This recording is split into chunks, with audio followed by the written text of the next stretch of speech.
আজ আমি তোমাদের নিয়ে যাব আমার সাথে কঙ্কালীতলা মন্দিরে। কঙ্কালীতলা শুধু একটা মন্দির নয়, এটা রহস্যে মোড়া ইতিহাসের এক টুকরো। চলুন দেখি এই মন্দিরের সৌন্দর্য ও ইতিহাস। এখন সন্ধ্যা আরতির সময়, যা প্রতিদিন সন্ধ্যায় অনুষ্ঠিত হয়। বারাণসীর মতোই এখানেও বিগত কয়েক মাস ধরে সন্ধ্যা আরতি শুরু হয়েছে।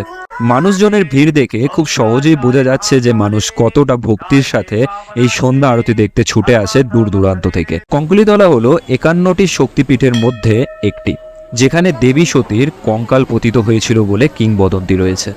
এই মন্দিরের এক অন্যতম বৈশিষ্ট্য হলো এখানে দেবী কালীর পূজা হয় কঙ্কাল রূপে। কঙ্কালীতলা নামটিও এখান থেকেই এসেছে।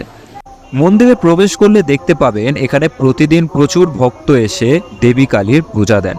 তাদের বিশ্বাস দেবী কালী এখানে তাদের সকল সমস্যার সমাধান করে দেন। ভক্তদের আগমন বিগত কয়েক বছরে এতটা বেড়ে যাওয়ায় আমরা কঙ্কালীতলাকে আরো সুন্দরভাবে গড়ে উঠতে